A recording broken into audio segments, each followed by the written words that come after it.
नमस्कार, मैं अर्चना और आप देख रहे हैं हंगामा टाइम्स। हंगामा टाइम्स जिस तरह से आपको दिखाता है कि उत्तर प्रदेश की राजधानी लखनऊ में क्या खास हो रहा है, तो वैसे ही हम आपको दिखाते हैं कि किस तरह से किसानों की मांगों को लेकर के और भ्रष्टाचार को आवाज देकर के और भ्रष्टाचार को खत्म करने के लिए अन्य संगठन किस तरीके से कार्य करता है।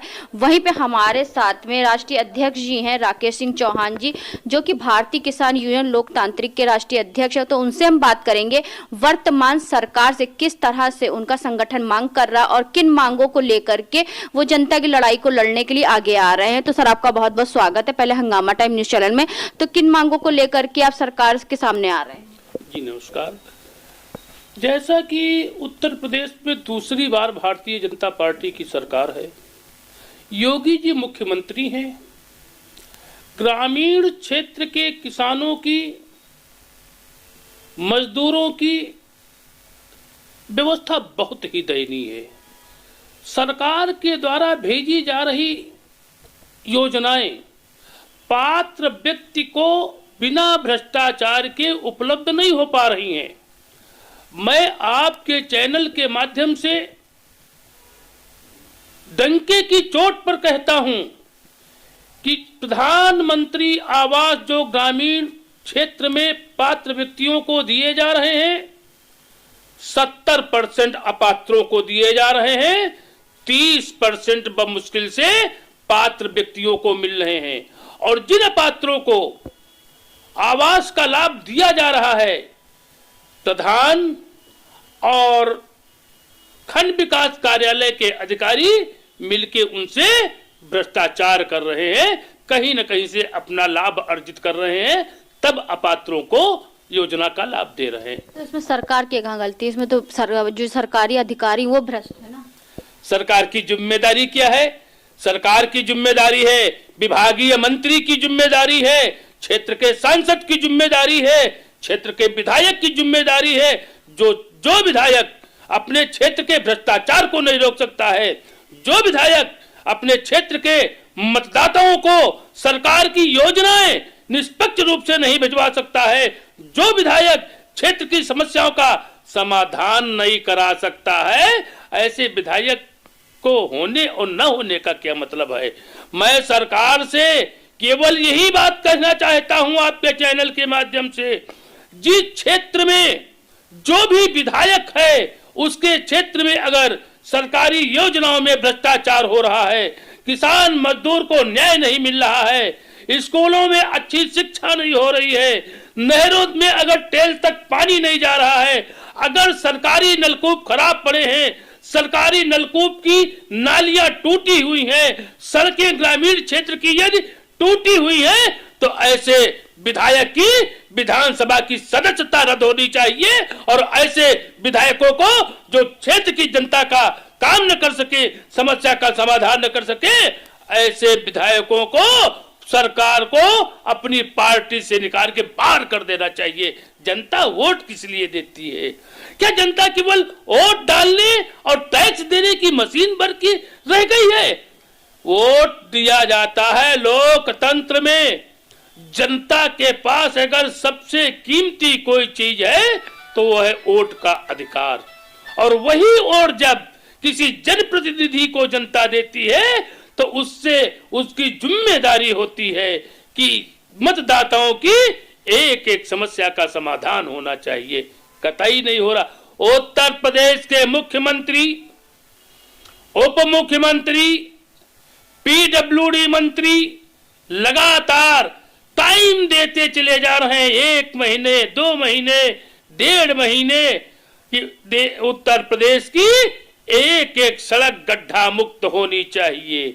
और मेरी समझ में जो मुख्य मार्ग हैं वो शायद 80% गड्ढा मुक्त हो गए हो, 20% तो मुख्य मार्ग ही गड्ढा युक्त हैं। और ग्रामीण क्षेत्र के जो लिंक मार्ग हैं, जो संपर्क मार्ग हैं, उनमें गड्ढा नहीं है, उनमें कुआं है, कुआं चलने योग्य नहीं है। और इन जर्जर सड़कों की वजह से आए दिन एक्सीडेंट होते रहते हैं, गाड़ियां पलटती रहती हैं, जनहानि होती है, लोगों को चोट लगती है। अगर सड़क खराब है और खराब सड़क की वजह से कोई वाहन क्षतिग्रस्त होता है, किसी को की जनहानि होती है, किसी को चोट लगती है, तो उस विभाग का मंत्री, विधायक, सांसद, पीडब्ल्यूडी के अधिकारी और क्षेत्र के एसडीएम और बीडीओ की जवाबदेही सुनिश्चित होनी चाहिए। जनता वोट और टैक्स केवल अपनी समस्याओं की समाधान के लिए सरकार को दे रही है, और जो पैसा सरकार के पास है वो योजना के रूप में जब जनता का ही पैसा जनता के पास वापस जा रहा है तो उसमें भ्रष्टाचार क्यों हो रहा है? और ये भ्रष्टाचार कौन रोकेगा? सरकार की जिम्मेदारी नहीं है, हम तो टोटल सरकार की ही जिम्मेदारी दे रहे हैं। आज तो स्थिति ये है, मुद्दों पे कम बात होती। आज मैं सुबह समाचार पत्र पढ़ रहा था, उसमें बड़ी बड़ी अक्षरों में लिखा था कि 7 सालों में लाखों पेड़ों का वृक्षारोपण सरकार के द्वारा कराया गया है। वृक्षारोपण तो कराया गया है, लेकिन जीवित 7 साल में लगाए गए कितने पौधे हैं इसका आंकड़ा सरकार के पास नहीं है। पौधे लगाए गए कि नहीं लगाए गए इसका आंकड़ा सरकार के पास नहीं है। 2-3 जगह हमने जांच कराई है। पेड़ लगाने के लिए जो गड्ढे खोदे जाते हैं, वो ट्रैक्टर में बर्मा लगा के गड्ढों की खुदाई होती है, और वन विभाग के कुछ सेंटरों पर से जो गड्ढा खोदाई के लिए भुगतान लिया गया है, जिन गाड़ियों के नंबर लगाए गए हैं उसमें मोटरसाइकिल, स्कूटी के नंबर लगा के गड्ढा खुदाई का भुगतान कराया गया है। तो मेरी समझ में सरकार के द्वारा अगर लाखों पौधे लगवाए गए हैं तो कागज पर लाखों लगे हैं और जमीन पर हजारों ही लग पाए होंगे। इस भ्रष्टाचार को कौन देखेगा? किसान परेशान है, बुआई का मुख्य समय चल रहा है, लेकिन पूरे प्रदेश में डीएपी के लिए मारामारी हो रही है, लाठियां चल रही हैं, किसानों के बीच में, समिति संचालक के बीच में झगड़ा हो रहा है, मारपीट हो रही है, मुकदमे लिखे जा रहे हैं। इसका जिम्मेदार कौन है? अगर किसी भी खाद के सेंटर पर किसान को खाद नहीं मिलती है और किसान 3-4 दिन से लगातार, 1 हफ्ते से लगातार अगर सेंटर पे आ रहा है और खाद नहीं, तो स्वाभाविक है उसको क्रोध आएगा, उससे गुस्सा आएगी, और जब क्रोध आने पे वो अपनी बात सचिव से कहता है तो सचिव उसके साथ मारपीट करता है, गाली गलौज करता है, खाद भी नहीं मिल रही है और किसान मारा भी जा रहा है। जिन भी सेंटरों पर खाद की उपलब्धता न होने पर किसानों के साथ मारपीट हो रही है, वहां पर किसान के ऊपर नहीं, जिम्मेदार अधिकारियों के ऊपर, कृषि विभाग के अधिकारियों के ऊपर, एसडीएम के ऊपर और वहां के जिला कृषि अधिकारी के ऊपर मुकदमा लिखा जाना चाहिए। किसानों के ऊपर मुकदमा नहीं होना चाहिए।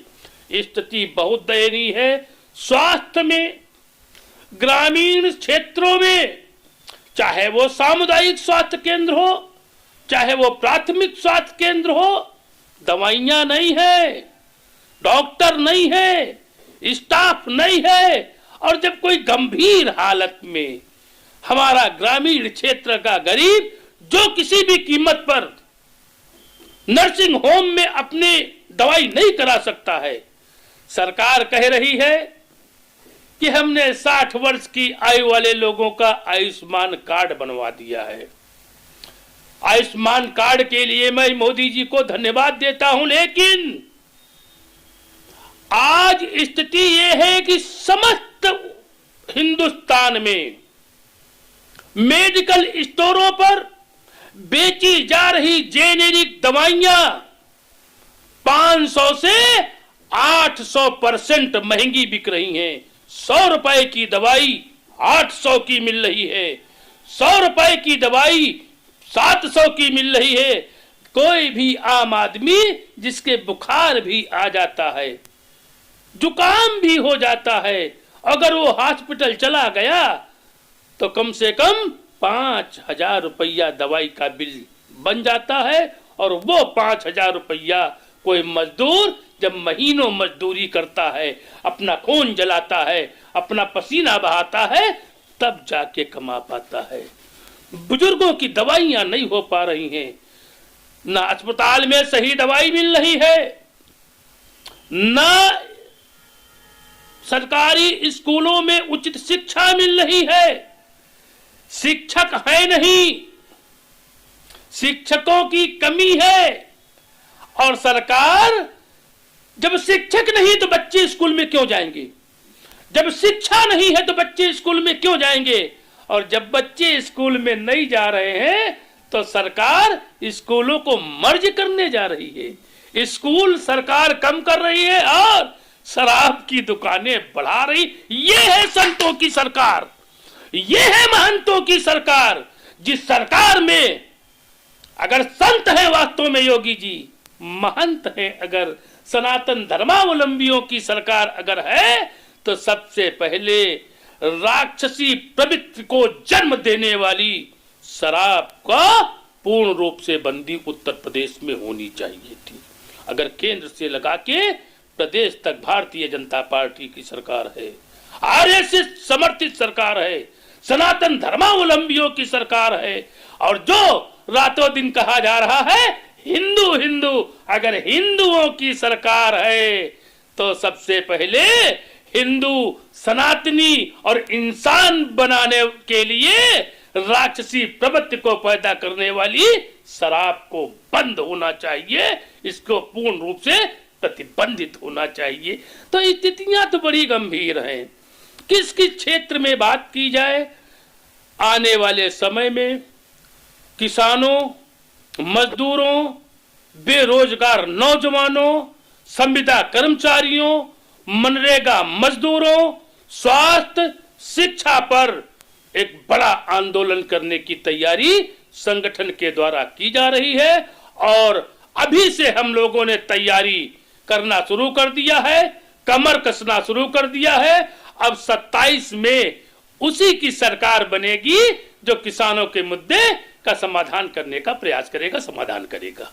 जिस तरह से आपने सुना, राष्ट्रीय अध्यक्ष जी ने वर्तमान सरकार पे कई आरोप प्रत्यारोप लगाए। वहीं पे हमारे साथ में राष्ट्रीय महासचिव सैयद हसन कौसर जी हैं, तो उनसे बात करेंगे कि वो क्या कहना चाहेंगे और किस तरह से आगे की रणनीति रहेगी। सर, आपका बहुत बहुत स्वागत है। देखिए, आपके चैनल के माध्यम से सबसे पहले हम ये किसान भाइयों को जो है तो बहुत बधाई देना चाहते हैं, जिन्होंने भरपूर तरीके से हमारे जो है संगठन का सहयोग किया है और हर वक्त हमारे सहयोग के लिए खड़े रहते हैं।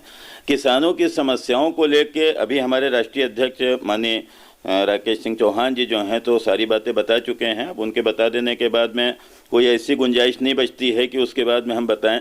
लेकिन सच्चाई ये है कि जिस तरीके से किसानों को प्रताड़ित किया जा रहा है, जिस तरीके से किसानों को परेशान किया जा रहा है, जिस तरीके से किसान परेशान है, उसकी समस्या का समाधान होना चाहिए। और ये सच्चाई है कि देश में जनता जो है वो जनता अपने फ़ायदे के लिए, अपने हित के लिए, अपने उसके काम के लिए सरकार को जो है तो वोट दे के सरकार वहाँ तक बनाती है, पहुँचाती है। अगर इसमें भ्रष्टाचार निचले स्तर से हो रहा है तो उसके ऊपर जिम्मेदारी सरकार की है। अगर भ्रष्टाचार निचले स्तर से नहीं हो रहा है तो इसकी जिम्मेदारी भी सरकार की है। हो सकता है कि सरकार भी वहाँ तक शामिल हुई भी हो, क्योंकि जिस तरीके से काम हो रहा है, जो नुकसान हो रहे हैं लोगों को, चाहे शिक्षा का क्षेत्र हो, चाहे स्वास्थ्य का क्षेत्र हो, चाहे जो भी क्षेत्र हो, जिस तरीके से लोगों को नुकसान हो रहा है, उन नुकसानों से बचाने का काम हमारा है। हम लोगों ने अपनी जगह भरपूर इन प्रयासों के साथ में सरकार बनाने में सहयोग किया कि हमारे हितों के लिए, हमारे कामों के लिए आगे ये सरकार अच्छी आएगी। लेकिन अगर इस सरकार की मौजूदगी में इस तरीके से भ्रष्टाचार है, इस तरीके से जो है तो नुकसान पहुंचाए जा रहे हैं, तो ये जाहिर सी बात है कि जनता जो है तो परेशान होगी और जनता परेशान हो के आगे दूसरा रास्ता देखेगी। तो किसी भी तरीके से चाहे सरकार जो है तो कुछ भी करे, लेकिन जनता को कम से कम नुकसान से बचाने के प्रयास करे। रोजगार की हालत वो हो गई है कि आज के तारीख में जो है तो आदमी घर में खाने के लिए उसके पास नहीं है। शिक्षा की हालत वो है कि बच्चों की फीस अगर आदमी जमा कर रहेगा तो फीस जमा करने के बाद में वो घर नहीं चला पा रहा है। यानी कुल मिला के देश में इस टाइम जनता की हालत यह है कि वो किसी भी तरीके से अपने परिवार का पालन पोषण नहीं कर पा रही है। इस स्थिति में आदमी क्या करेगा? इस स्थिति में आदमी के साथ वही एक मजबूरी होती है कि वो एक गलत रास्ता या तो अपना लेता है, भ्रष्ट हो जाता है, या वो फिर आत्महत्या करने पर मजबूर हो जाता है। तो सरकार को इस पर ध्यान देना चाहिए। हमारे राष्ट्रीय अध्यक्ष जो भारतीय किसान यूनियन के राकेश सिंह चौहान जी हैं, उन्होंने इस चीज़ के लिए हम सभी लोगों के साथ में मिलकर इस बात को कहा है, और अगर ज़रूरत पड़ी तो जिस तरीके से देश की सीमाओं की रक्षा हमारे फौजी कर रहे हैं, उस तरीके से देश की जनता का इंटरनल जो है रक्षा के लिए हम लोग अपने सर पर कफन बांधकर मजबूर होकर आंदोलन के लिए सड़कों पर निकलेंगे।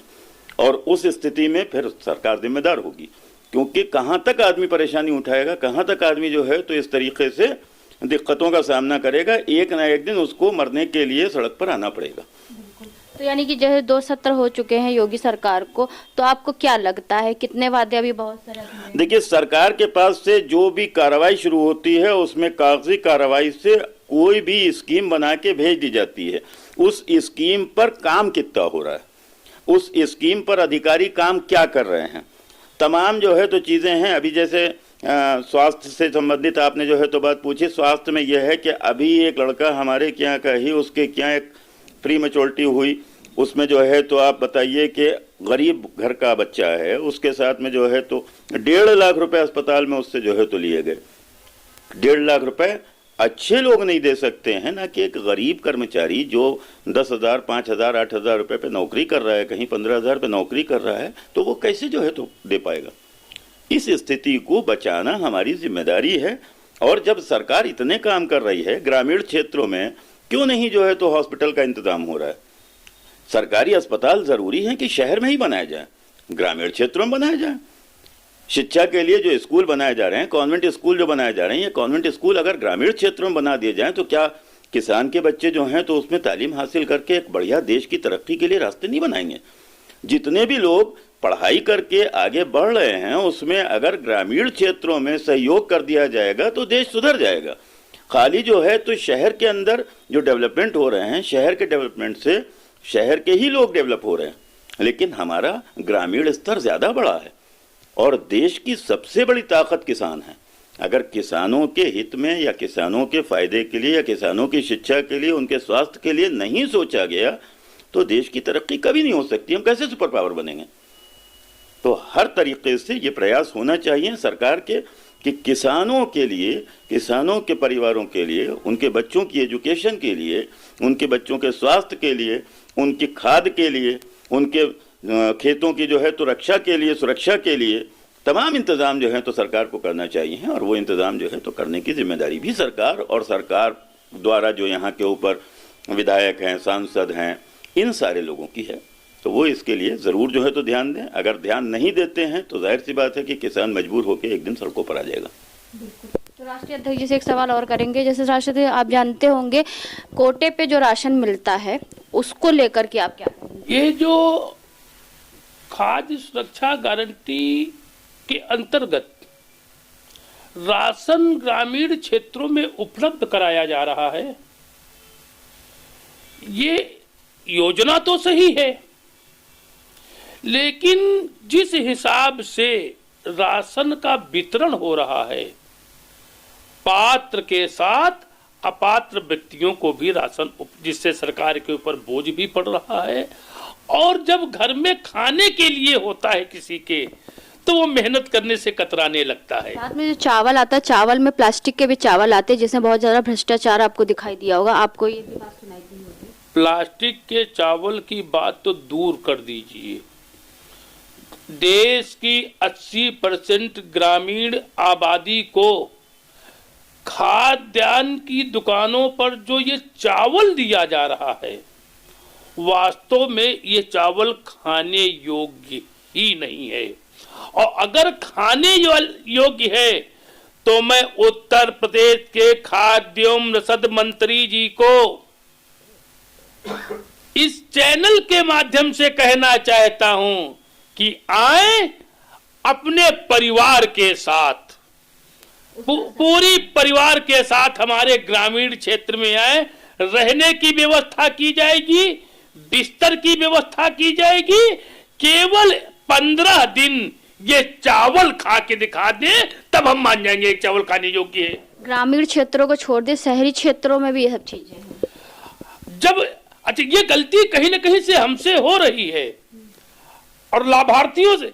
1 महीने में जितना भी चावल मिलता है सब ले जाके मंत्री विधायकों के आवास के सामने बैठ के हम लोगों को खिचड़ी बना के इन लोगों को खिलानी चाहिए। सर ऐसे ही सूखा बिखेर देंगे तो ही आप उसमें से बदबू आएगी। बहुत खराब गुणवत्ता, बहुत ही। और एक बात और बता दें, गुणवत्ता खराब होने की वजह से अरे गरीब आदमी क्या उसको स्वाद नहीं मालूम है, कोई भी चावल का सेवन नहीं कर रहा है। कोटे पर से मिलने वाला चावल फिर दुकानदारों के पास पहुंच जाता है, दुकानदारों से मिल के पास पहुंच जाता है, मिल से सरकार के पास पहुंच जाता और सरकार से वो दुकानों पर ये आवागमन ही चावल का हो रहा है, उपभोग उसका कहीं पर नहीं हो रहा है। साथ में घटतौली भी हो रही है। घटतौली तो मान लीजिए सर्वविदित है, घटतौल, और उसमें भी कोटेदारों की गलती कम है। जब वो खाद्यान्न के वितरण पे ही 24 घंटे मेहनत कर रहे हैं, काम कर रहे हैं, तो उनको दिया जाने वाला कमीशन कम है, उनका कमीशन बढ़ना चाहिए। और पूर्ति विभाग के द्वारा जो कोटेदारों से उगाही की जाती है वो उगाही बंद अगर हो जाए तो कोटेदार भी फ्रॉड करना और भ्रष्टाचार करना बंद कर देगा अपने आप। तो ये थे हमारे साथ में भारतीय किसान यूनियन लोकतांत्रिक के राकेश सिंह चौहान जी, जो कि राष्ट्रीय अध्यक्ष है, और साथ में महासचिव आपका जो है सैयद हसन कौसर, जिनसे हमने बात करी। जिस तरह से उन्होंने बताया कि भारतीय किसान यूनियन लोकतांत्रिक भ्रष्टाचार, अन्याय, अत्याचार के खिलाफ आवाज बुलंद कर रहा है और साथ में स्वास्थ्य और किसानों की मांगों को लेकर के आगे से आगे बढ़ रहा है। और 2027 के बारे में हमने उनसे पूछा तो जो उन्होंने कहा कि जो सरकार किसानों के हित में और जनता के हित में कार्य करेगी, सरकार के साथ में यही संगठन आगे की ओर चलेगा। तो ऐसे हम आपको दिखाते रहेंगे कि उत्तर प्रदेश की राजधानी लखनऊ में क्या खास हो रहा है। तो इसी के साथ मैं अर्चना आपसे इजाजत लेना चाहूंगी। धन्यवाद, बने रहिएगा हंगामा टाइम न्यूज चैनल के साथ।